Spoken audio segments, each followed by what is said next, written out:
साम्राज्य, सामान्यांचा असामान्य आवाज। आमच्या आई बहिणीच्या अंगावरील प्रत्येक जखमीचा हिशोब द्यावा लागेल। प्राध्यापक डॉक्टर राज साळुंके।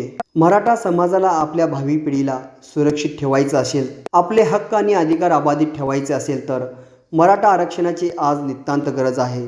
आणि हे आरक्षण मिळवायचे असेल तर नाकर्त्या राज्यकर्त्यांना खुर्चीवरून खाली ओढावे लागेल, तरच मराठा समाजाला आरक्षण मिळू शकेल, असा जळजळीत इशारा मराठा सेवा संघाचे जिल्हा सचिव प्राध्यापक डॉक्टर राज साळुंके यांनी दिला। जालना येथे झालेल्या अमानुष लाठी हल्ला आणि गोळीबारच्या निषेधार्थ बोरामणी येथे सोलापूर हैदराबाद राष्ट्रीय महामार्गावर सकाळी 10 वाजता हजारो मराठी बांधवाच्या उपस्थितीत भव्य रास्ता रोको आंदोलन करण्यात आला। यावेळी ते बोलत होते। या आंदोलनात मराठा समाजाबरोबरच गावातील इतर समाज बांधवांनीही प्रचंड सहभाग नोंदवला होता। या रास्ता रोको दरम्यान श्याम भोसले, प्रताप कांचन पाटील, सुनील नागने, सुधाकर पाटोळे आदींनी आपले मनोगत व्यक्त केले।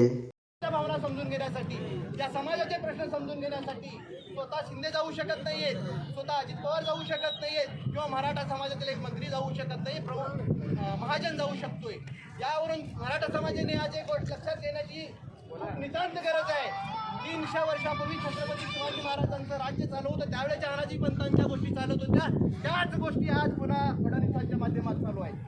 फडणवीसांनी परवा सांगितलं की उद्धव ठाकरे आल्यानंतर वट हुकूम का काढला नाही। आज तुम्ही का झोपताय का? मग आज तुम्ही सरकारमध्ये आहात ना, तुम्ही का वट हुकूम काढत नाहीये? तुमचं सरकार केंद्रामध्ये, तुमचं सरकार राज्यामध्ये, तुमचं सरकार महानगरपालिकेमध्ये वट हुकूम का काढला नाही? त्यांना प्रश्न विचारताय। तुमच्यातली ताकद संपली आहे का? तुमच्यातली मर्दानगी संपली आहे का? तुम्ही मराठी समाजाच्या जर वाचांना, वेदनेला फुंकर घालत नसाल तर त्या सत्तेवर बसण्याचा कोणताही नैतिक अधिकार आज तुमच्याकडे नाहीये। मित्रांनो, काल 50 किलोमीटरवरती एका मराठा समाजातील युवकाने तलावामध्ये उडी घेऊन आत्महत्या केली। त्याला जबाबदार कोण? फडणवीस ज्यावेळेस 2014ला या महाराष्ट्राचे मुख्यमंत्री झालेले होते, 1 वर्षानंतर त्यांच्या मुलीची शाळेमध्ये पालक सभा होती। 2015ला महाराष्ट्राचं सगळं प्रशासन बाजूला ठेवून हा माणूस मुलीच्या शाळेतील पालक सभेसाठी हजर राहू शकतोय। 2-3 वर्षापूर्वी मराठवाड्यातील एक माझी भगिनी पास काढायला पैसे नाहीत म्हणून रात्री आत्महत्या केली। आजपर्यंत फडणवीस त्या घराला भेट देण्यासाठी किंवा तिथं त्या मुलीच्या आई वडिलांना भेटण्यासाठी गेलेले नाही।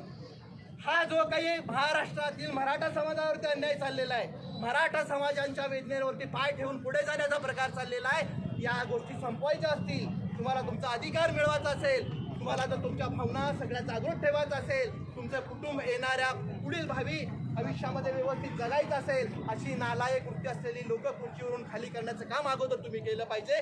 आणि त्या ठिकाणी तुमच्या भावना समजून घेणारं, तुमच्या भावनाला फुंकर घालणारं व्यक्तिमत्व किंवा सरकार त्या ठिकाणी बसवलं पाहिजे।